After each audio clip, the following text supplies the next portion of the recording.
Hello السلام علیکم. جیسے کہ ہم راہی کا ایپیسوڈ 27 کا پرومو جو ہے وہ لانچ ہو چکا ہے. جیسے کہ سیحان یہاں پر الہام کو الف کی جگہ پر جب دیکھتا ہے تو اس سے رہا نہیں جاتا. وہ بار بار جو ہے اس کو الف کہہ کر پکارتا ہے, لیکن وہ اسے زور سے تھپڑ مارتی ہے اور اسے اس بات کو قبول کرنے میں بہت ٹائم لگتا ہے کہ سیحان نے جو ہے وہ الف کا قتل نہیں کیا ہے. جب وہ اس کے پاس بیٹھ کر بات کرتی ہے تو وہ اسے کہتی ہے کہ تم جو ہے آخر اپنے بابا کو جو ہے اپنی بیوی کے قتل کے جرم میں کیوں گرفتار نہیں کروا دیتے ہو. لیکن وہ اس کے کہنے پر جب ریکارڈنگ بھی کروائے گا تو اس سے کہے گا کہ میں نے جو ہے خود ہوش و حواس پہ اپنی بیگم کو قتل کیا ہے, کیونکہ مجھے معلوم تھا کہ اس کا اور میرا جو خون ہے وہ میچ کھاتا ہے اور وہی مجھے ڈونر کی حیثیت سے جو ہے اپنا دل دے سکتی تھی, اسی لیے میں نے اس کو جان سے مار دیا. الہام جو ہے وہ سیحان کی یہ بات کو ریکارڈ ضرور کر لیتی ہے, لیکن جب وہ یہ بات محسوس کرتی ہے کہ اس نے یہ سب کچھ اپنے باپ کو بچانے کے لیے جھوٹ بولا ہے تو وہ اسے کہتی ہے تمہیں جھوٹ بولنا نہیں آتا ہے. جس پر وہ کہتے ہیں کہ تم بھی جو ہے بالکل الف کی طرح ہو, جو ہے میری ہر بات کو پکڑ لیتی ہے اور جو ہے سچ اور جھوٹ کا پتہ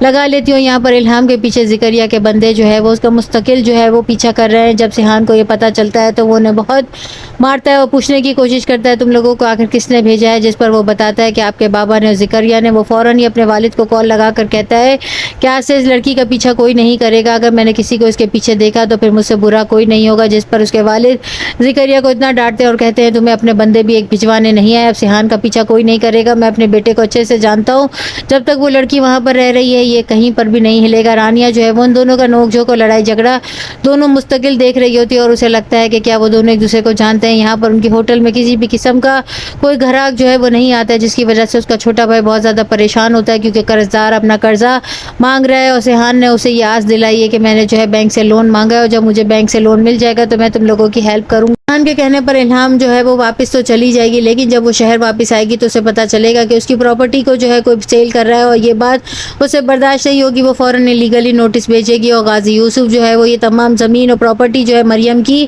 وہ جو ہے لالا کو بیچ رہا ہوگا اور پھر اسے کہے گا کہ میں یہ زمین جو ہے تمہیں فروخت کرنا چاہتا ہوں. جس پہ لالا سے وہ ہاتھ ملاتا ہے اور لالا کو جب پتہ چلتا ہے یہ تیسری بیٹی اس کی کہاں سے آ گئی اور یہ کون وارث پیدا ہو گیا. لیکن یہاں پر سیحان کو جب پتہ چلے گا تو وہ فوراً شہر کی طرف لوٹے گا اور اپنے والد کو کہے گا کہ مجھے یہ زمین واپس چاہیے, آپ یہ زمین فروخت نہیں کر سکتے. جس پر الہام جو ہے وہ سیحان کو کہتی ہے کہ جب ایک وارث موجود ہے تو اس کے زندہ ہوتے ہوئے اس کی پراپرٹی کو کوئی تیسرا شخص کیسے سیل کر سکتا ہے, کبھی بھی ہونے نہیں دوں گی. یہی بات پر جو ہے ان کی جنگ دوبارہ شروع ہو جائے گی. نیکسٹ ایپیسوڈ میں اور کیا دکھایا جانے والا ہے, چینل کے ساتھ بنے رہیں, لائک کریں, شیئر کریں اور سبسکرائب کریں.